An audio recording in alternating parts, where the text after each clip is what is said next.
we've been on this property now for 30 odd years, both passionate about living on the land. Our 3 daughters grew up in a lifestyle that I would encourage anyone to bring their children up in. During the drought, we never really experienced anything like it.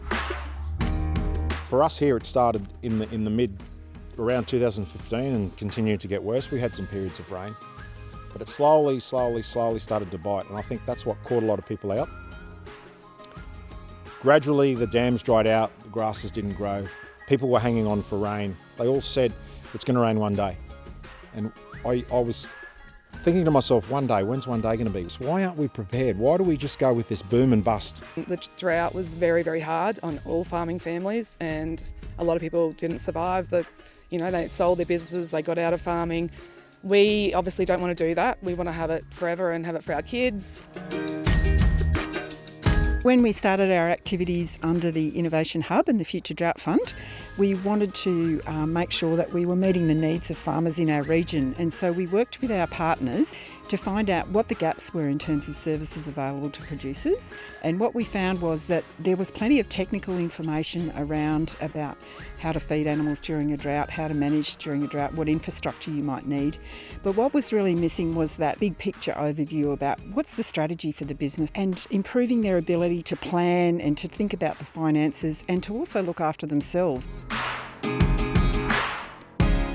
One day when I was at work, an email flicked up randomly onto my screen from the Future Drought Fund, and it gave an overview of this program.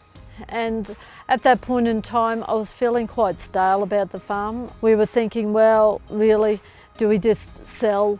Our children are they're very keen that we keep the farm. So often in drought, the focus is on the livestock, it's on the property, it's on those immediate situations that are in front of a family. It's the people side of drought that gets pushed to the side.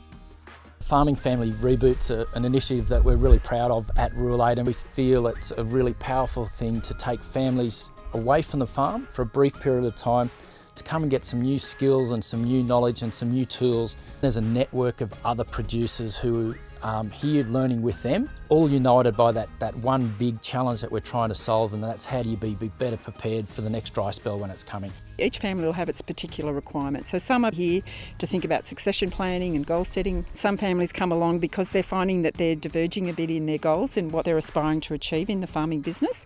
And so this is, it's that the importance of getting away from the day-to-day grind and saying, what's going on here? How can we sort this out in terms of our personal relationship, in terms of our business relationship? Because we all know farming is unique in the sense that we live together, work together, have our children on the farm.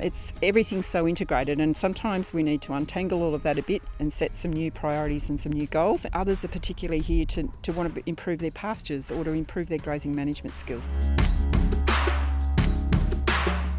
Succession planning's always been something in the back of our mind for probably 7 years now, but we just haven't taken that step to work out what we want to do. Our younger son actually wants to follow in my husband's footsteps and continue that legacy. So we want to be able to also provide something for our eldest son who isn't into farming. I thought it'd be a great opportunity to reconnect as a family with my husband and my children, to have a break from the farm and the work life, just from the daily stresses, but also to learn to hopefully better prepare our business for the next drought. One of the greatest assets of the Family Farming Reboot that I've found is the Ag 360 program. It is so user-friendly. It is a program that maps your property. It gives you rainfall data, it gives you feed budgets, different types of soils. So easy to use, and it's very relevant, and it's been made by people that understand agriculture, not just made by tech people. So I think that's going to be a very handy tool for in the future. You've got to really run the numbers by it before you make up your decisions what you're going to do, because if the numbers don't add up, well, there's no point in doing it just because you've always done it. One of the things we learnt was just measuring grass to calculate how much we've actually got in a paddock. So you know when you can put stock back on or when you've got to take them off, looking after your plants so they'll look after you. So the presenters at the Drought Hub, I believe they really nailed it. Everything they taught us and showed us, they backed up with their own resources and their own experiments they'd done in the paddocks, in the properties that they have around the Armidale University. We could see how much research and development is going into farming or agribusiness, agriculture at the moment, and that was something that blew me away. The beauty of the Farming Family Reboot program is it's not anchored to any one location. It can be picked up and taken right around the country.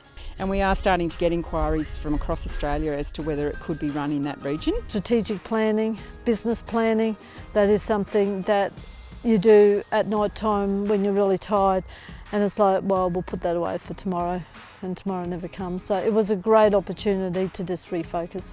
I'm not into going away to courses. Traditionally I'm better spending time here. I thought the program was fantastic. It's just not about farming, it's about the whole lifestyle. You can never stop learning, and there's different ways of doing things now. Can't change the weather, but we can do other things to help. I just come with an open mind. We can go home and maybe try different things or prepare better for it if it does come dry again. What I found at the program, which was so different to other programs during the drought, was the mental health component. There was a lot more positivity and a lot more explanation, and I took so much more away. Too often we think we know everything, or we think we're on the right track, but we're not open to new ideas. People get up at 5 and they just get out there and they do what they've got to do, and it becomes a chore. But that's not what it's about. It has to be about, we can beat all this, we can beat this, we can do this, and the renewed enthusiasm I got from this course has been the difference for me. Everybody got something out of it. Even though there were people there that ran goats, people ran sheep, people ran cattle, people in different areas, everybody was facing the same issues. Just to see all the enthusiasm and to see how they all faced the most terrible time of their life, which was that last drought, and the way they got through it, and the fact that they got through it and they were still going, and they were looking for answers and looking for ways to mitigate that, just put me in the right direction. And my wife and I, we have this renewed vigour. We're going to be able to ride out the next drought and adapt our business to it.